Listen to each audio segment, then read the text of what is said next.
Hello friends, बहुत बहुत स्वागत है आप सभी का सक्सेस वर्ल्ड एमसीक्यू चैनल पर।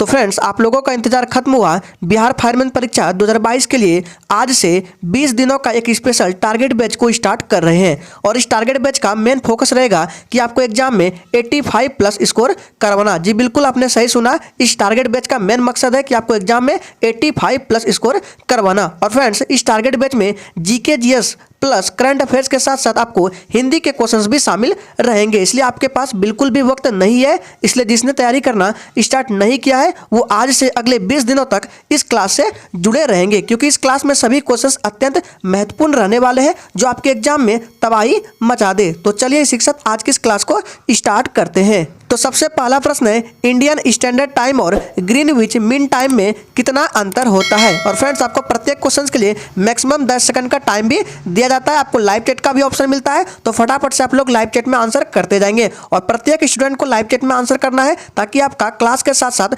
रिविजन भी प्रॉपर हो सके।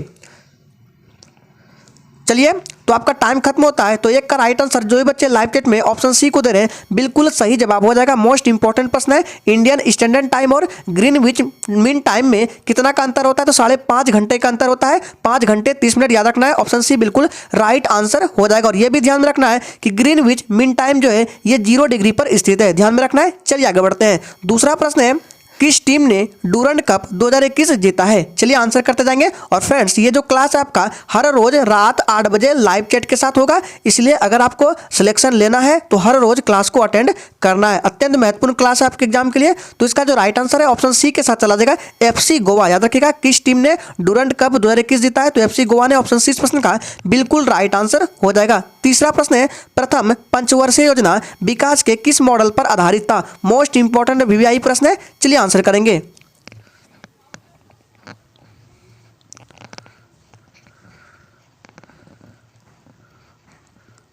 चलिए फटाफट से आंसर करेंगे। तो आपका टाइम खत्म होता है। तो तीसरे का राइट आंसर जो भी बच्चे ऑप्शन ए को दे रहे हैं बिल्कुल सही जवाब हो जाएगा, हैरड डोमर मॉडल। ध्यान देना है, प्रथम पंचवर्षीय योजना का कार्यकाल जो है ये भी पूछा जाता है। तो 1951 से लेकर 56 तक था। ध्यान में रखना है। और ये किस मॉडल पर था। तो हैरड डोमर मॉडल, ऑप्शन ए बिल्कुल राइट आंसर हो जाएगा। और इस योजना ने यह भी पूछा जाता है कि इस योजना ने किस क्षेत्र को प्राथमिकता दी थी। तो प्रथम पंचवर्षीय योजना ने कृषि क्षेत्र को प्राथमिकता दी थी। यह भी ध्यान में रखना है। चलिए आगे बढ़ते हैं। चौथा प्रश्न है, ऑस्ट्रेलिया में शतक बनाने वाली पहली भारतीय महिला क्रिकेटर कौन बनी है। चलिए आंसर करेंगे। कतई जहर प्रश्न है।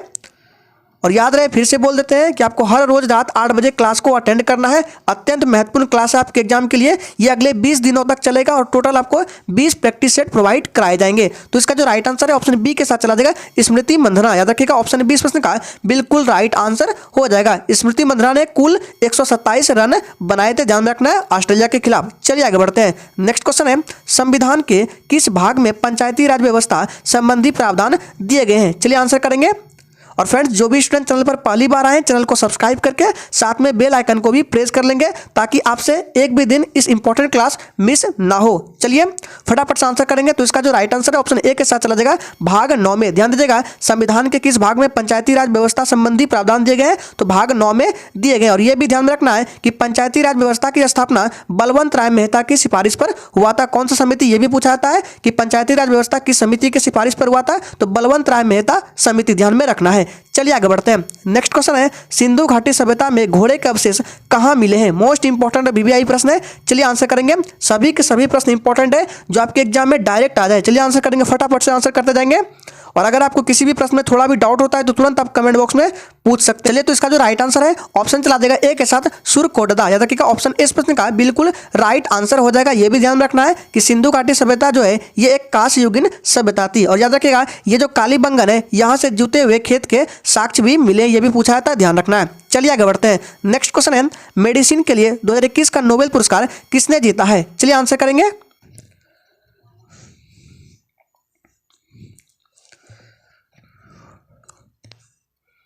चलिए फटाफट से आंसर करेंगे।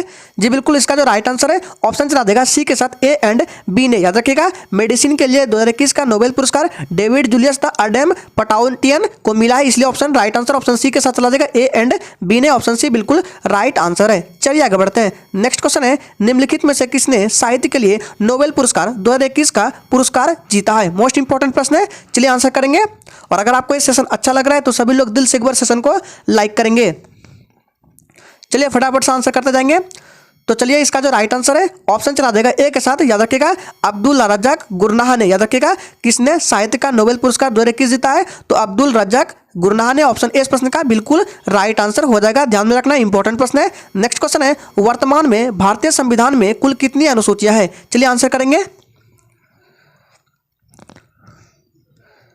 और प्रत्येक स्टूडेंट को आंसर करना है ताकि आपका रिवीजन भी प्रॉपर हो सके। चलिए तो इसका जो राइट आंसर है 9 का ऑप्शन सी के साथ चला जाएगा 12। वर्तमान में भारतीय संविधान में टोटल 12 अनुसूचियां हैं, लेकिन मूल संविधान में पूछे तो 8 अनुसूचियां थी, जो कि अब 12 हो गया। नेक्स्ट क्वेश्चन है वर्ष 2021 में भारतीय वायुसेना द्वारा कौन सी वर्षगांठ मनाई गई है? इंपॉर्टेंट प्रश्न है, आंसर करेंगे।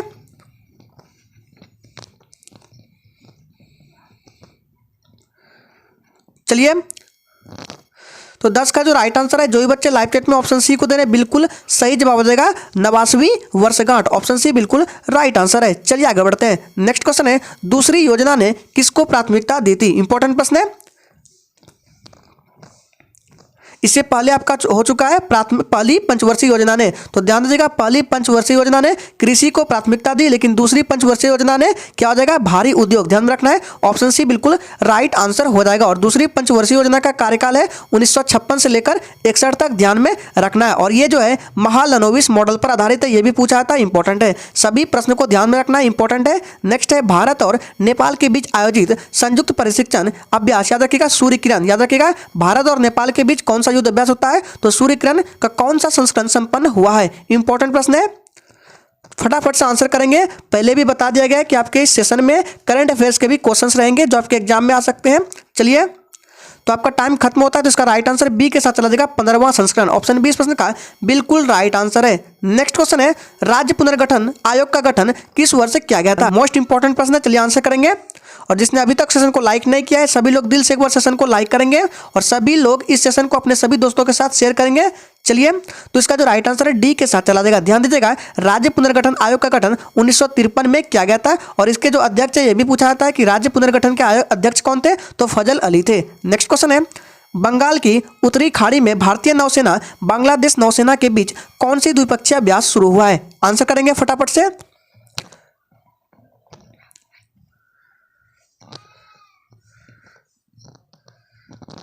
चलिए तो इसका जो राइट आंसर है ऑप्शन सी के साथ चला जाएगा बोंगो सागर। ऑप्शन सी बिल्कुल राइट आंसर हो जाएगा। चलिए आगे बढ़ते हैं। नेक्स्ट क्वेश्चन है किस भारतीय संगठन को राइट लाइवलीहुड अवार्ड 2021 से सम्मानित किया गया है? यह प्रश्न आपके एग्जाम के लिए मोस्ट इंपॉर्टेंट है, हो सकता है आपके एग्जाम में यह प्रश्न डायरेक्ट आ जाए, इसलिए इसको विशेष रूप से ध्यान में रखना है। चलिए आंसर करते जाएंगे,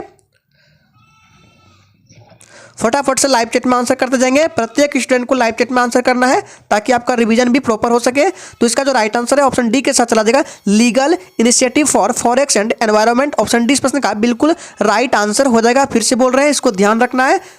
चलिए आगे बढ़ते हैं। नेक्स्ट क्वेश्चन है हड़प्पा सभ्यता किस युग की थी? आंसर करेंगे।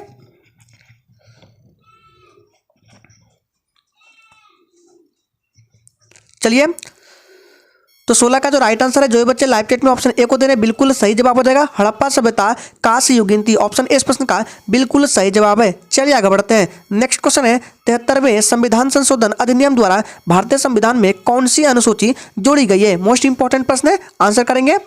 और फ्रेंड्स सेशन के लास्ट में अपना अपना स्कोर जरूर देंगे ईमानदारी पूर्वक कि आपने कितने प्रश्न का सही जवाब दिए हैं। चलिए तो इसका जो राइट आंसर है ऑप्शन सी के साथ चला जाएगा 11वीं। ध्यान दीजिएगा 73वें संविधान संशोधन अधिनियम द्वारा भारतीय संविधान में कौन सी अनुसूची जोड़ी गई है? तो 11वीं। ऑप्शन सी इस प्रश्न का बिल्कुल राइट आंसर है। नेक्स्ट क्वेश्चन है 2021 एशियाई टेबल टेनिस चैंपियनशिप किस स्थान पर आयोजित की गई थी? मोस्ट इंपॉर्टेंट प्रश्न है, आंसर करेंगे। आपको एक भी करंट के क्वेश्चन को भी नहीं छोड़ना, इंपॉर्टेंट है। चलिए तो आपका टाइम खत्म होता है। इसका जो राइट आंसर है ऑप्शन डी के साथ चला जाएगा दोहा कतर। ऑप्शन डी इस प्रश्न का बिल्कुल राइट आंसर हो जाएगा। नेक्स्ट क्वेश्चन है भारत की उत्तर से दक्षिण तक की लंबाई कितनी है? चलिए आंसर करेंगे। और फ्रेंड्स आपको क्वेश्चंस के लेवल को देखकर पता चल गया होगा कि ये जो क्वेश्चन है आपके एग्जाम में डायरेक्ट आ सकते हैं, इसलिए सेशन में एंड तक बने रहिएगा और हर रोज क्लास को अटेंड करना है। चलिए, तो इसका जो राइट आंसर है 19 का बी के साथ चला जाएगा। 3214 किलोमीटर भारत की उत्तर से दक्षिण तक की लंबाई है। ऑप्शन बी बिल्कुल राइट आंसर हो जाएगा। अगर पूरब से पश्चिम पूछे तो 2933 किलोमीटर है, इसको भी ध्यान में रखना है, दोनों को ध्यान में रखना है। चलिए इसी के साथ आगे बढ़ते हैं। नेक्स्ट क्वेश्चन है, संविधान के किस अनुच्छेद में यह अंकित है कि इंडिया अर्थात भारत जो है राज्यों का एक संघ होगा? इंपॉर्टेंट प्रश्न आंसर करेंगे। और फ्रेंड्स, अगर आपको इस सेशन अच्छा लग रहा है तो सभी लोग इस सेशन को अपने सभी दोस्तों के साथ शेयर करेंगे। चलिए, तो इसका जो राइट आंसर है ऑप्शन ए के साथ चला जाएगा। ये अनुच्छेद 1 में कहा गया है कि भारत अर्थात भारत जो है ये राज्यों का संघ होगा। ऑप्शन ए इस प्रश्न का बिल्कुल राइट आंसर हो जाएगा। नेक्स्ट क्वेश्चन है, हड़प्पावासी किस वस्तु के उत्पादन में सर्वप्रथम थे? आंसर करेंगे।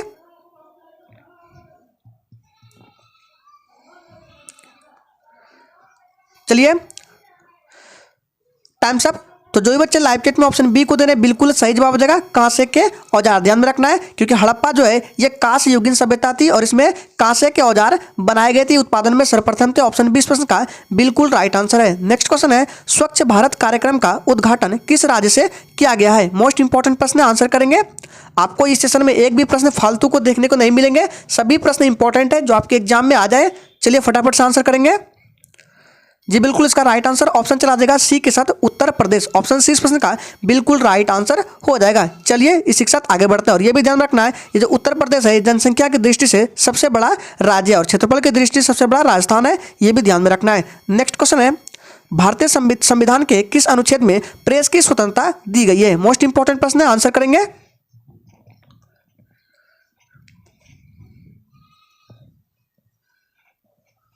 चलिए फटाफट से आंसर करेंगे। जी बिल्कुल, जो भी बच्चे लाइव चैट में 23 का ऑप्शन डी को दे रहे हैं बिल्कुल सही जवाब हो जाएगा, अनुच्छेद 19। ध्यान में रखना है। और ये जो अनुच्छेद 14 है इसमें विधिक समानता है। अनुच्छेद 25 में सभी को बता देते हैं, इसमें धार्मिक स्वतंत्रता है। और अनुच्छेद 21 जो है ये शिक्षा का अधिकार है। सभी को ध्यान में रखना है, इंपॉर्टेंट है, चारों ऑप्शन। चलिए आगे बढ़ते हैं। नेक्स्ट क्वेश्चन है, यूएस इंडिया बिजनेस काउंसिल के अध्यक्ष कौन है? इंपॉर्टेंट प्रश्न है, ये प्रश्न हो सकता है आपके एग्जाम में डायरेक्ट आ जाए, इसलिए जिस प्रश्न पर स्टार लगा रहे हैं उसको विशेष रूप से ध्यान रखना है, उसको स्क्रीनशॉट लेके रख लीजिए, ये आपके एग्जाम में डायरेक्ट आएंगे। चलिए, तो इसका जो राइट आंसर है ऑप्शन डी के साथ चला जाएगा, अतुल केशव। ऑप्शन डी इस प्रश्न का बिल्कुल राइट आंसर है। अच्छे से इस प्रश्न को देख लीजिए। चलिए आगे बढ़ते हैं। नेक्स्ट क्वेश्चन है, वैदिक गणित का महत्वपूर्ण अंग है? आंसर करेंगे।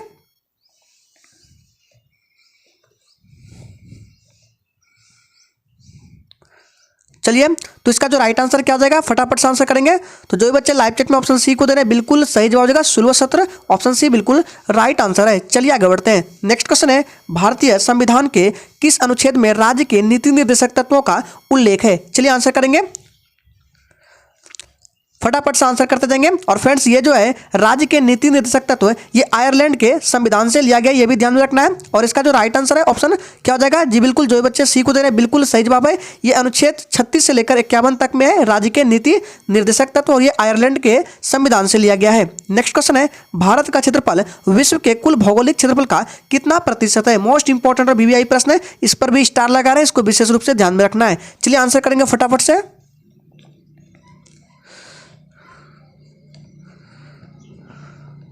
चलिए, तो आपका टाइम खत्म होता है, तो इसका राइट आंसर जो भी बच्चे लाइव चैट में ऑप्शन बी को दे रहे हैं बिल्कुल सही जवाब हो जाएगा, 2.42%। याद रखिएगा क्या हो जाएगा, 2.42%। ध्यान में रखना है, भारत का क्षेत्रफल विश्व के कुल भौगोलिक क्षेत्रफल का 2.42% है। चलिए यहां से एक प्रश्न को पूछते हैं, अगर आपसे पूछे कि भारत की जनसंख्या विश्व के कुल जनसंख्या का कितना प्रतिशत है, इसका आंसर आपको कमेंट बॉक्स में देना है। चलिए देखते हैं कितने बच्चे इसका आंसर कर पाते हैं। इंपॉर्टेंट प्रश्न है, आंसर जरूर दीजिएगा। नेक्स्ट है, भारतीय संविधान में राज्य के नीति निर्देशक तत्व ग्रहण किए गए हैं। चलिए आंसर करेंगे किस देश के संविधान से। और जिसने अभी तक सेशन को लाइक नहीं किया है सभी लोग सेशन को लाइक करेंगे। चलिए, तो 28 का जो राइट आंसर है, जो भी बच्चे लाइव चैट में ऑप्शन नंबर बी को दे रहे हैं बिल्कुल सही जवाब हो जाएगा, आयरलैंड से। ऑप्शन बी इस प्रश्न का बिल्कुल राइट आंसर हो जाएगा। चलिए इसी के साथ आगे बढ़ते हैं। नेक्स्ट क्वेश्चन है, वेदों की संख्या कितनी है? आंसर करेंगे।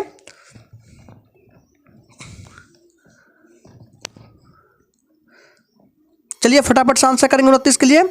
जी बिल्कुल, याद रखिएगा वेदों की कुल संख्या कितनी है, तो 4 है। ध्यान में रखना है, ऑप्शन सी बिल्कुल राइट आंसर है। कौन कौन से हैं, तो याद रखिएगा ऋग्वेद है, सामवेद है, यजुर्वेद है और अथर्ववेद है। यहाँ से प्रश्न एक और प्रश्न बनता है कि ऋग्वेद जो है ये सबसे प्राचीन वेद है। ध्यान में रखना है कि सबसे प्राचीन वेद कौन सा है, तो ऋग्वेद है। नेक्स्ट क्वेश्चन है, निम्नलिखित में से कौन एक संघ शासित प्रदेश नहीं है? इंपॉर्टेंट प्रश्न, आंसर करेंगे। और आपको बता दें भारत में अभी वर्तमान में टोटल 8 केंद्र शासित प्रदेश है, ध्यान में रखना है।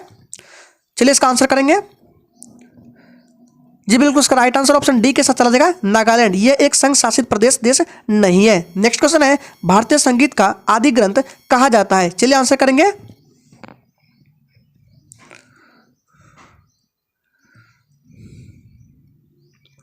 चलिए फटाफट से आंसर करेंगे 31 के लिए। तो इसका जो राइट आंसर है ऑप्शन डी के साथ चला जाएगा, सामवेद को भारतीय संगीत का आदि ग्रंथ कहा जाता है। ऑप्शन डी इस प्रश्न का बिल्कुल राइट आंसर है। नेक्स्ट क्वेश्चन है, भारत की प्रादेशिक जल सीमा समुद्र तट से कितने समुद्र मील की दूरी तक है? आंसर करेंगे,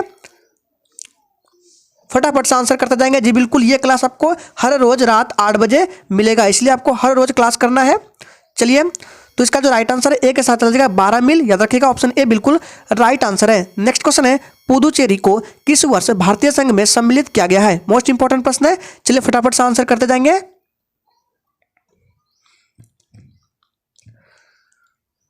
चलिए, तो 33 का राइट आंसर क्या आ जाएगा? जी बिल्कुल, जो भी बच्चे लाइव चैट में सी को दे रहे हैं बिल्कुल सही जवाब दे रहे हैं। पुदुचेरी को 1962 में भारतीय संघ में सम्मिलित किया गया, ऑप्शन सी बिल्कुल राइट आंसर दे रहे हैं आप लोग। चलिए आगे बढ़ते हैं। नेक्स्ट क्वेश्चन है, पुराणों की संख्या कितनी है? आंसर करेंगे।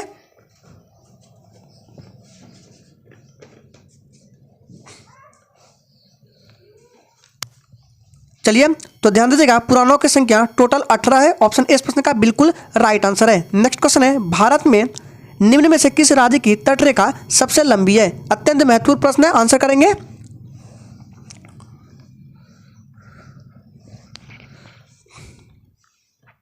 चलिए, तो इसका जो सही जवाब है ऑप्शन चला जाएगा किसके साथ? सी के साथ चला जाएगा। ध्यान दीजिएगा, भारत में गुजरात राज्य की तटरेखा सबसे लंबी है। अगर क्वेश्चन ये पूछ के ना पूछे लेकिन ये पूछ लिया जाए कि भारत में दूसरी सबसे लंबी तटरेखा वाला राज्य कौन सा है, तो याद रखना है आंध्र प्रदेश है। दोनों को ध्यान में रखना है, पहला गुजरात है और दूसरे नंबर पर आंध्र प्रदेश है, दोनों इंपॉर्टेंट है, याद रखना है। नेक्स्ट क्वेश्चन है, किस देवता के लिए ऋग्वेद में पुरंदर शब्द का प्रयोग हुआ है? इंपॉर्टेंट प्रश्न, आंसर करेंगे।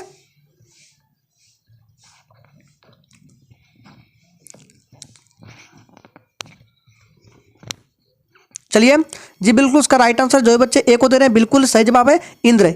इंद्र देवता के लिए ऋग्वेद में पुरंदर शब्द का प्रयोग हुआ है, ऑप्शन ए इस प्रश्न का बिल्कुल राइट आंसर है। नेक्स्ट क्वेश्चन है, किस वर्ष में संसद ने नागरिकता अधिनियम पारित किया? मोस्ट इंपॉर्टेंट और वीवीआई प्रश्न है। चलिए आंसर करेंगे, फटाफट से आंसर करते जाएंगे 37 के लिए।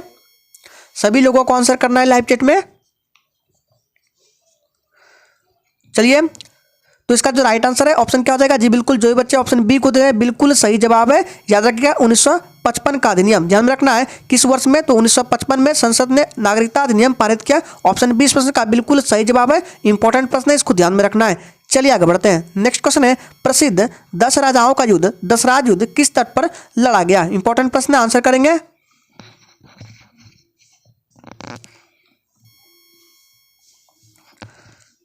चलिए, जी बिल्कुल, आपका टाइम खत्म होता है। तो इसका जो राइट आंसर है, जो भी बच्चे डी को दे रहे हैं बिल्कुल सही जवाब दे रहे हैं, परउस्नी नदी के तट पर लड़ा गया था 10 राजाओं का युद्ध। इंपॉर्टेंट प्रश्न है, ध्यान में रखना है। नेक्स्ट क्वेश्चन है, कौन सी अक्षांश रेखा भारत के मध्य से होकर गुजरती है? सोच समझकर आंसर करना है और आप ज़्यादा से ज़्यादा प्रयास करें कि आपका कम से कम प्रश्न गलत हो और सेशन के लास्ट में अपना अपना स्कोर जरूर देना है। चलिए, तो 39 का जो राइट आंसर क्या आ जाएगा? जी बिल्कुल ए के साथ चला जाएगा, कर्क रेखा। याद रखिएगा, ये जो अक्षांश रेखा है भारत के मध्य से होकर गुजरती है, ऑप्शन ए बिल्कुल राइट आंसर है। चलिए आगे बढ़ते हैं। नेक्स्ट क्वेश्चन है, किस संवैधानिक संशोधन के तहत अंतर्गत सिक्किम को भारत का एक सह राज्य बनाया गया? मोस्ट इंपॉर्टेंट प्रश्न, आंसर करेंगे।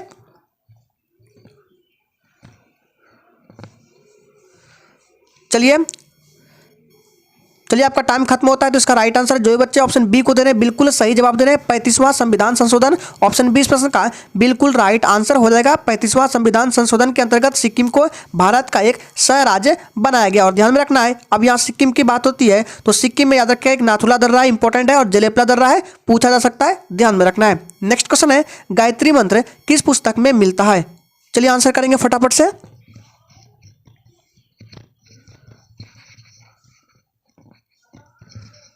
चलिए, तो 41 का राइट आंसर जो भी बच्चे लाइव चैट में क्या दे रहे हैं, याद रखिएगा गायत्री मंत्र किस पुस्तक में मिलता है? तो ऋग्वेद पुस्तक में, ऑप्शन ए इस प्रश्न का बिल्कुल राइट आंसर हो जाएगा और ये सबसे पुराना वेद भी है, ध्यान में रखना है। चलिए आगे बढ़ते हैं। नेक्स्ट क्वेश्चन है, भारत का दक्षिणतम बिंदु क्या है? आंसर करेंगे फटाफट से आंसर करेंगे, भारत का दक्षिणतम बिंदु कौन सा है।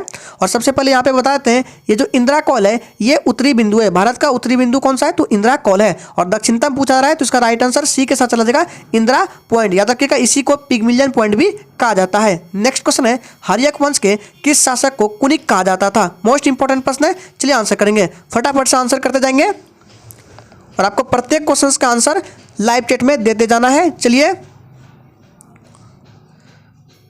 तो 43 का राइट आंसर जो भी बच्चे लाइव चैट में ऑप्शन सी को दे रहे हैं बिल्कुल सही जवाब हो जाएगा। अजात शत्रु को, याद रखिएगा, हर्यक वंश के अजात शत्रु को कुनिक कहा जाता था। और ध्यान में रखना है, प्रथम बौद्ध संगति जो है इसी के शासनकाल में हुआ था, ध्यान में रखना है। और ये जो उदयन है ये पाटलिपुत्र के संस्थापक है, इसको भी ध्यान में रखना है। नेक्स्ट क्वेश्चन है, मानव शरीर में किसकी अधिकता से हृदयघात होता है। आंसर करेंगे, फटाफट से आंसर करेंगे, मानव शरीर में किसकी अधिकता से हार्ट अटैक होता है। चलिए, तो 44 का राइट आंसर क्या आ जाएगा जी, बिल्कुल ऑप्शन बी के साथ चला जाएगा, कोलेस्ट्रॉल की अधिकता से क्या होता है, हृदयघात होता है। ऑप्शन बी बिल्कुल राइट आंसर है। नेक्स्ट क्वेश्चन है, उज्जैन का प्राचीन नाम था। इंपॉर्टेंट प्रश्न, आंसर करेंगे और सभी लोग अधिक से अधिक लोगों तक इस सेशन को शेयर करेंगे।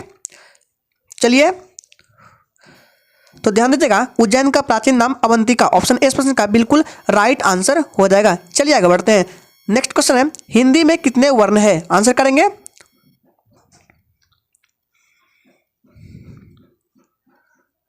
चलिए फटाफट से आंसर करते जाएंगे। तो ध्यान दीजिएगा, हिंदी में कितने वर्ण है, तो टोटल 52 वर्ण है हिंदी में, ध्यान रखना है। ऑप्शन बी प्रश्न का बिल्कुल राइट आंसर है। चलिए आगे बढ़ते हैं। नेक्स्ट क्वेश्चन आपके स्क्रीन पर है, हिंदी भाषा का जन्म कहाँ हुआ है। इंपॉर्टेंट प्रश्न, आंसर करते जाएंगे।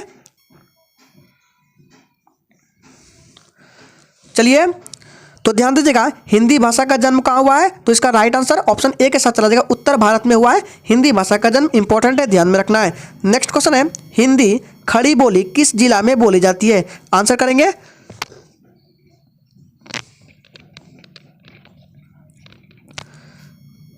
चलिए फटाफट से आंसर करेंगे जी, बिल्कुल याद रखिएगा, हिंदी खड़ी बोली तीनों जिला में बोले जाते हैं। ऑप्शन डी बिल्कुल राइट आंसर हो जाएगा, ऑप्शन डी राइट आंसर है। याद रखिएगा, हिंदी खड़ी बोली कहाँ बोली जाती है, तो रामपुर, मेरठ, देहरादून। ऑप्शन डी बिल्कुल राइट आंसर हो जाएगा, सभी जगह बोली जाती है। चलिए आगे बढ़ते हैं। नेक्स्ट क्वेश्चन है, भाषा के कितने रूप होते हैं। इंपॉर्टेंट प्रश्न, आंसर करेंगे।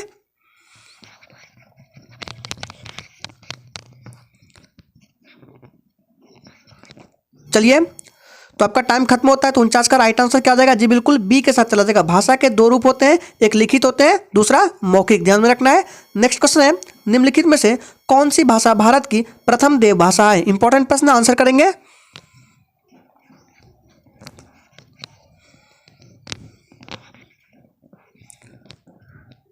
चलिए, आपका टाइम खत्म होता है। तो याद रखिएगा, राइट आंसर ऑप्शन डी के साथ चला जाएगा, पाली।